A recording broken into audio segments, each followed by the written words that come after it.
रुको एक मिनट के लिए रुको। क्या आपको पता है कि जिस बैंक में आपका अकाउंट है शायद वो अब एक नया बैंक बनने वाला है। जी हाँ, ये बात अब हवा में नहीं है बल्कि बहुत सीरियस होने लगी है। बैंक ऑफ बड़ौदा, पीएनबी और कैनरा बैंक, ये तीनों बैंक कुछ मिलकर बड़ा करने वाले हैं। कुछ इतना बड़ा कि आपका और हमारा बैंक का पूरा सिस्टम चेंज होने वाला है। ये सब क्यों हो रहा है? एमएसएमई बैंक ऑफ इंडिया क्या है?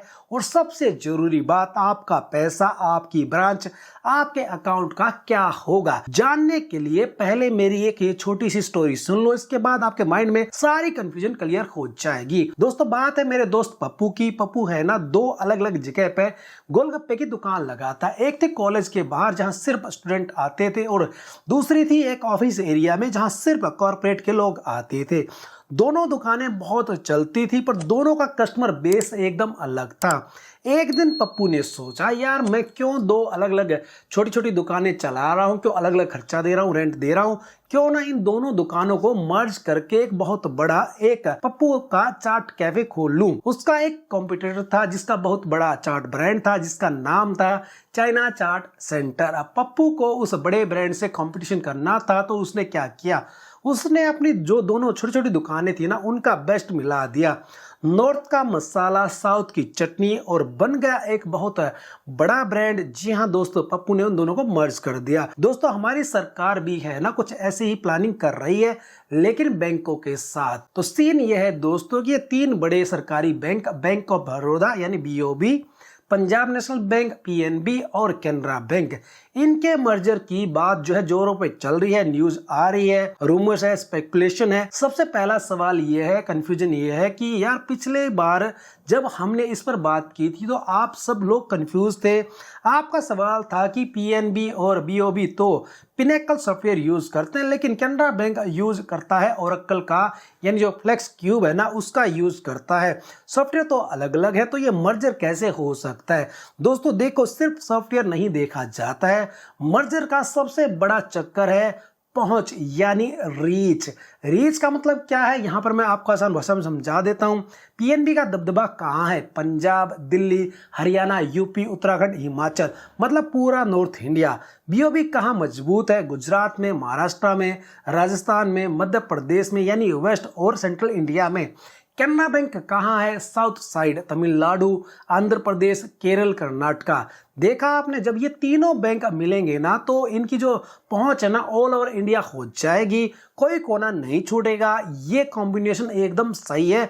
वैसे इनकी ब्रांच आपको ऑल ओवर इंडिया मिल जाती है। कैनरा ही क्यों, आईओबी क्यों नहीं? कई लोग कह रहे थे कि कैनरा की जगह इंडियन ओवरसीज बैंक यानी आईओबी को मिला दो, लेकिन दोस्तों सरकार का गोल सिर्फ सॉफ्टवेयर मैच करना नहीं है। सरकार का एंड गोल है इंडिया को टॉप 20 ग्लोबल बैंकों में शामिल करवाना, और इसके लिए यहाँ पर चाहिए दम। यानी जो बैंक जो हाई एसेस्ट वैल्यू वाला है, एसेस्ट साइज वाला, उनको मर्ज किया जाएगा। जैसे पीएनबी, बीओबी और कैनरा का टोटल एसेस्ट वैल्यू यहाँ पर 53 लाख करोड़ का है, वहीं आईओबी का एसेस्ट वैल्यू तो सिर्फ 4 लाख करोड़ का है। आईओबी को मिला भी दिया तो बड़ा बैंक नहीं बनेगा, इसलिए कैनरा बैंक यहाँ परफेक्ट फिट है। लेकिन बात सिर्फ 3 बैंकों तक नहीं रुक सकती, हो सकता है इसमें यूनियन बैंक ऑफ इंडिया यानी यूबीआई को भी इंक्लूड किया जाए। अगर ये 4 बैंक मिल जाए तो टोटल जो असेस्ट वैल्यू है ना वो हो जाएगा 70 लाख करोड़ का, जो कि हमारे सबसे बड़े एसबीआई यानी जिसका जो असेस्ट वैल्यू है ना 70 लाख करोड़ का, उसके आसपास हो जाएगा। सोचो, भारत में 2 इतने बड़े बैंक। अब आप बोलोगे यार इतने सारे बैंक मर्ज हो गए तो क्या बचेगा? तो यहाँ आपको चीन का बैंकिंग मॉडल समझना पड़ेगा, तभी आपके माइंड में ये क्लियर होगा। चीन ने क्या किया, उन्होंने बैंक बनाए लेकिन पर्पज के हिसाब से।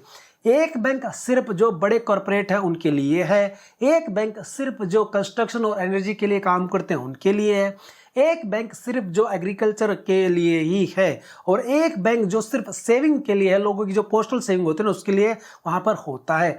भारत सरकार भी शायद यही करना चाहती है। मर्जर के बाद भारत में क्या हो सकता है? 5 बिग बैंक्स थ्योरी। मर्जर के बाद भारत में शायद ये 5 बड़े पर्पज ओरिएंटेड बैंक बचेंगे, जिसमें सबसे पहला है स्टेट बैंक ऑफ इंडिया यानी एसबीआई। ये तो हमेशा रहेगा, हर चीज के लिए अवेलेबल होगा। इसके बाद एमएसएमई बैंक ऑफ इंडिया, ये पीएनबी, बीओबी, कैनरा और यूबीआई मिलकर बन सकता है, जो सिर्फ छोटे और जो मीडियम साइज के बिजनेसेस हैं उनको लोन देने का काम करेगा। एग्रीकल्चर बैंक ऑफ इंडिया, जो छोटे छोटे सरकारी बैंक है ना, उन सबको मिलाकर ये बैंक बनाया जाएगा, जो सिर्फ किसानों और खेती से जुड़े जो लोग हैं उनके लिए काम करेगा। Postal saving bank of India, ये लोकल लोगों और छोटी सेविंग करने वाले लोगों के लिए रहेगा। इसके बाद यहाँ पर आपको एक और बैंक मिलने वाला है, बैंक ऑफ इंडिया यानी बीओआई। ये बाकी बचा हुआ एक बड़ा कॉर्पोरेट बैंक हो सकता है। तो दोस्तों ये सब अभी जो है संकेत हैं जो सरकार दे रही है, कंफर्मेशन कुछ भी नहीं है, अपडेट्स आ रही है वही मैं आपके साथ शेयर करता हूं। लेकिन पॉसिबिलिटी बहुत हाई है कि ये तीन बैंक पीएनबी, बीओबी, कैनरा एक नया इतिहास रचने वाले हैं। तो आपका क्या होगा, घबराओ मत। जब भी मर्जर होता है तो आपका अकाउंट, आपका पैसा सब सेफ रहता है। बस आपकी ब्रांच का नाम या फिर आपके अकाउंट के नंबर हल्के फुल्के जो है चेंज हो जाते हैं, जिसके लिए आपको बैंक खुद इन्फॉर्म करेगा। घबराने की कोई बात नहीं है और इस पूरे प्रोसेस में टाइम भी लगने वाला है। अगर दोस्तों आपको ये वीडियो पसंद आया तो एक लाइक तो बनता है। अपने दोस्तों और फैमिली के साथ इस वीडियो को भी शेयर करो जिन लोगों का इन तीन बैंकों में अकाउंट है। और हाँ, ऐसे ही पैसे की बात आसान भाषा में समझने के लिए चैनल को सब्सक्राइब बटन दबाकर जरूर सब्सक्राइब कर लेना। बाकी इसके बारे में आप क्या सोचते हैं, आपका क्या मानना है, कौन कौन सा बैंक किसमें मर्ज हो सकता है, कमेंट करके जरूर शेयर करना।